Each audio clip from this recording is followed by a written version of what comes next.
Many new scuba divers after certification will make a critical mistake that under the right conditions can be devastating and even fatal.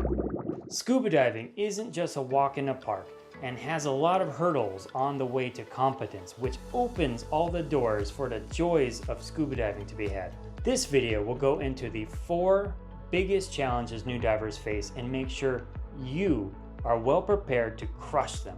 As we dive into our first underwater puzzle, imagine your air tank as a ticking clock. Every breath you take underwater is a second lost. But here's the kicker, that clock runs faster the deeper you go. Let me show you why breathing underwater isn't the same as breathing on land, and how you can ensure you're ready to adapt to the aquatic environment. Your air supply is finite, pressurized, and directly linked to your survival. Also, the deeper you go, the faster you burn through your air supply. At 33 feet or 10 meters, you're using twice the amount of air you would on the surface. At 66 feet or 20 meters, triple. This is why new divers often find themselves low on air faster than they expected. As a side note, it's also important why you should not hold your breath while ascending. Because that air is doubling as you ascend, you need to equalize them by breathing, so your lungs don't pop like a balloon. Don't hold your breath while ascending, ever. Each 33 feet down or 10 meters down is 1 atmospheric pressure more than the surface. Super cool. Our bodies can handle it well because it can naturally equalize, but special care must be taken with our gear and our air supply. So what are the takeaways here? First, treat your air supply like a strategic resource, not an endless commodity. It's your most valuable piece of your gear and you need to protect it at all costs. Check your gauge frequently. Every 5 minutes is a good rule of thumb, and don't wait until you're at 500 psi or 35 bar to start your ascent.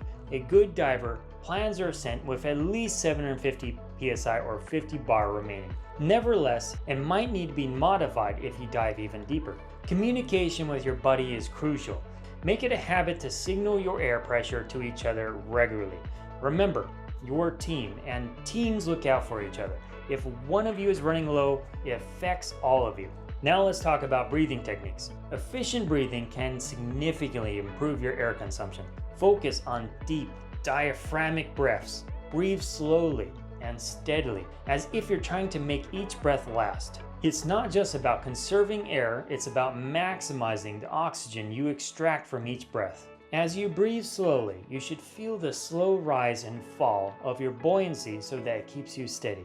Also, many divers when they start out get challenged by the need to equalize, but you'll get used to that in time. The quickest way to overcome this is to make sure you start equalizing your ears early, and by early, I mean on the boat before you start to dive.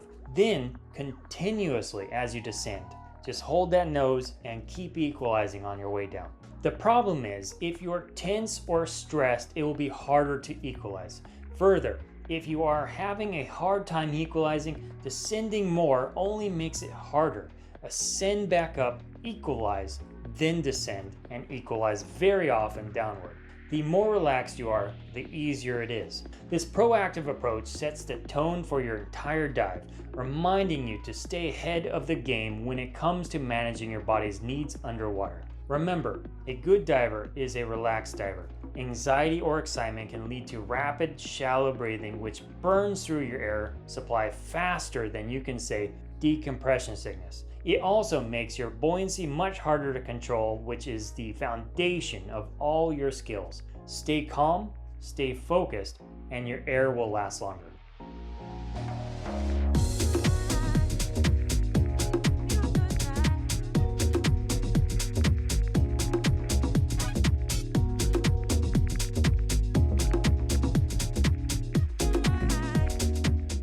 If you notice you're consuming air faster than usual and your equipment is well maintained and functioning properly, it's time to adjust your game plan.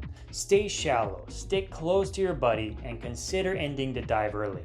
You can ask your buddy to look for bubbles from your gear, and ultimately it's better to surface of air to spare than push your limits and risk a dangerous situation when it comes to potential gear issues. Now that we've mastered our air management, let's tackle another challenge in diving.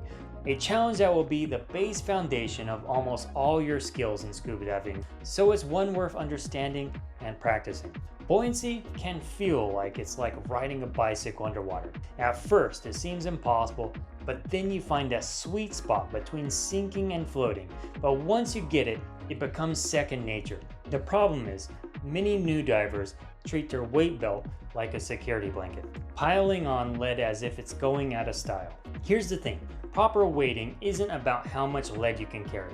We're not trying to work out our legs by getting an extra leg day workout in, not by diving. It's about finding the perfect balance where you're easily able to maintain neutral buoyancy, neither sinking or floating. Think of it like you're trying to hover in air. Too much weight and you'll plummet like a stone. Too little and you'll shoot up easily like a cork on a champagne bottle. Overweighting is often the bigger concern, as many beginner divers do dive overweighted, usually because they are given too much weight for their initial dives learning and they have not sufficiently picked up skills to weight themselves properly yet. It is said a strong and fit diver can kick up to the surface with only about -10 pounds or -4.5 kilograms of weight. Imagine being so heavy you're not able to surface if your BCD failed on you. Such a dangerous situation is a real possibility, and if you are weighted properly, you can swim to the surface with only your lungs and finning. Many new divers make the mistake of skipping the buoyancy check at the surface before the dive. This is like trying to cook without tasting your food. You're setting yourself up for a disaster. A proper weight check can help determine the right amount of lead required. In addition, by the end of the dive, you should not need to keep swimming downward with a nearly empty tank. You should be able to rest comfortably and hold neutral buoyancy with good trim at your safety stop, just hovering. Remember, your exposure suit, whether it's a wetsuit or a dry suit, affects your buoyancy. A thicker suit requires more weight to counteract its natural buoyancy. Once you're in the water, get to your target depth and use your BCD sparingly. Add air to your BCD and sit calmly and hover. Watch your depth and you should be able to hold your depth by breathing in and out. Do not touch the BCD. Practice this. If you find yourself needing to breathe in all the way to maximum capacity, try to add a little bit more air to your BCD. If you need to breathe out too much, let some air out. You should be able to find a natural, comfortable zone, somewhere in between a full and an empty lung, where it is easy to maintain your depth with neutral buoyancy. Practice makes perfect. Even to this day, I'm still fine-tuning my buoyancy, and it's a diminishing skill. The more you dive, the more naturally it will become. And if you just go on a bunch of fun dives, you might find it gets rusty after some time. The only way you're going to improve is by constant diligence and practice. Now that we've found our underwater sweet spot with buoyancy, let's dive into another crucial challenge of scuba diving that happens before you even hit the water. What's the one checklist that can mean the difference between life and death in the water? What if I told you that less than a minute of preparation could save you a dive and even potentially your life? Let's get into how to make sure you do your pre-dive preparation properly and consistently. Pre-dive preparation is your underwater insurance policy. It's the foundation of a safe and enjoyable dive, yet it's often rushed or overlooked, especially by eager new divers. Imagine you're about to jump out of a plane for a skydive. Would you skip checking your parachute? Of course not. Scuba diving is no different. Every piece of equipment plays a vital role in keeping you alive underwater. Skipping a pre-dive check can lead to dangerous situations like forgetting essential gear or using faulty equipment. I've seen new divers jump into the water only to realize they forgot their weight belt. It's not just embarrassing, it can be dangerous. Don't get me wrong, this has happened to me too, because I failed to do my pre-dive checks properly. Even worse, I once witnessed a diver realize mid-dive their air gauge transmitter was malfunctioning or low on battery. They thought they had plenty of air, but in reality, they were quite low. This kind of oversight can turn a fun dive into a life-threatening emergency in seconds. So how do we avoid these potentially disastrous situations? Start with a system you can reliably use every time you don your gear. If you assemble things and put things together in the same order, it will eventually become more rhythmic. Double check yourself afterward. You want to make sure nothing is dangling or loose from you, as those can be potentially entanglement hazards. Keep everything slim and streamlined. Even the best divers will miss things sometimes though. It's best to assume someone's gonna forget something. That's why it's always more important to do one last buddy check before you get into water. You and your buddy or your team can do a group check together. When I do such checks, you can do it as an entire dive team or with your direct buddy. When I do my own checks, I work from top down and then right to left. For example, I check my mask and it's defogged. Air is on. Backup octopus is tucked and working. My primary secondary is tidy and working. D-rings looks tidy and I have all the stuff on there. Dive computer and compass are on. Pockets are tidy in my pants. Hip straps are orderly. Air gauge is clipped. Pants pockets are closed. DSMB is present. My spare mask is there. And my fins are on, or at least in my hand. There's some acronyms that some people like to use, and there's other systems. And it doesn't really matter which one you do. I think if you do it as a group, everyone will figure it out. The most important thing is do it and do it consistently every dive.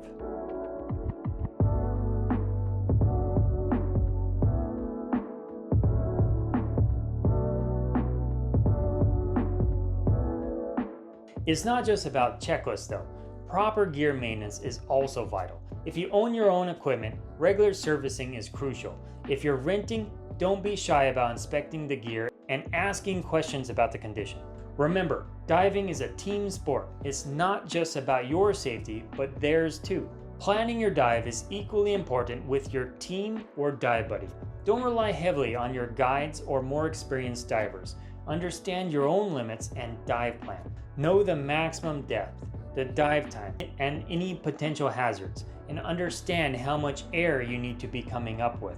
Being prepared mentally is just as important as being prepared physically. For our next challenge, ask yourself, what if the journey back to the surface could be more perilous than the depths themselves? The ascent might seem like the home stretch, but it's where the real science experiment begins. Let me show you why controlled ascents are crucial in scuba diving and how to ascend safely every dive.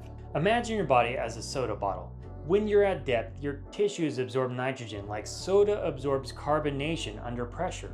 Now picture opening the bottle too quickly. The result? An explosion of bubbles. In your body, that's not just uncomfortable, it's life-threatening. This phenomenon is known as decompression sickness, or what used to be called as the bends. It occurs when nitrogen forms bubbles in your blood and tissues, and they can force their way out due to rapid pressure changes. Damage from these bubbles can cause joint pain, skin rashes, and in severe cases, neurological issues and even death. It's like your blood deciding to throw a bubble party, but trust me, it's not a celebration you want to attend. But decompression sickness isn't the only risk of ascending too quickly. There's also the danger of lung overexpansion injuries. So how do we avoid turning your bodies into a dangerous science experiment? The key is a slow, controlled ascent. The general rule of thumb is to ascend no faster than 30 feet or 10 meters per minute. In practice, this means you should always be ascending much slower than your bubbles. For clarification, if you hold your depth, let's say to get a photo or line up a shot, it's fine to hold your breath when your depth does not change. But until you can pin your depth, it's best to keep on breathing, as breathing will continue to equalize air in your lungs, which will prevent overexpansion. All you need to do is keep on breathing. Your BCD plays a vital role in controlled ascents as well. As you rise, the air in your BCD expands, increasing your buoyancy. You don't need to worry about popping your BCD like your lungs. They have safety measures built in so that if it is overexpanding, it will let air out. But if you don't release this expanding air, you could find yourself in an uncontrolled ascent. The underwater equivalent of a rocket launch minus the cool factor and plus a lot of danger. Regularly venting your BCD as you ascend helps maintain a steady and controlled rise. Remember, you want the main rise to come from you breathing in and out. So a good rule of thumb is every 3 to 5 feet or 1 meter, go ahead and dump a touch of gas. Get used to having your inflation hose in your left hand and ready to dump gas at any time. You can also use your dump valves behind your back on your BCD and sometimes at the top. Not all BCDs have this one, but if yours does, you can use it. Tug on it quickly and let a burst of air out. Don't hold it, just a quick tug, and it's usually enough to normalize to your pressure. And you can switch over to using just your lungs for ascending and descending again. Of course, the more you practice, you'll eventually start getting a good judgment of how much air to let out of your BCD to maintain that neutral buoyancy and control your ascent. Safety stops are another critical component of safe ascents. The primary 3-minute safety stop that recreational divers do is at 20 feet or 6 meters of depth, and its primary purpose is to allow that additional time for nitrogen to leave your tissues. These small decompression stops are critical to prevent decompression sickness and give you time to naturally degas the nitrogen from your body. Going back to that soda example, if you were to shake that soda can up really bad, but instead of opening it, you just let it sit for a while. You just put it on the counter and let it sit. Give it some time to calm down, and then you open up slowly. Guess what? You're not going to see an explosion, and you're probably going to be able to drink that carbonated beverage just fine. That's how you want to be in the water. Remember, a good diver is a relaxed diver. Panic is your enemy underwater, especially during an ascent. If you find yourself in an unexpected situation, resist the urge to bolt to the surface. Instead, stop, breathe, think, and then act. Maintain your composure, control your buoyancy, and ascend slowly. Often, it is better to think deeply on what the right decision is versus making a rushed one. Mastering the art of controlled ascents takes practice and patience. It's not just about following the rules, it's about developing an intuitive understanding of your body's response to pressure changes. With experience, you'll learn to feel the subtle changes in your buoyancy and adjust accordingly. Diving, like any extreme sport, isn't just about an adrenaline rush. It's a continuous journey of learning and improvement. Each dive is a chance to refine your skills, building on your experience to become a more confident and capable underwater explorer. If you're feeling like you want to learn and grow more, check out the playlist here, which goes over a number of videos which will further help and refine your skills. Also, it took me a while to start figuring out how to assemble my gear like a pro. Check out this video here if you want to get up to speed quickly. And until next time.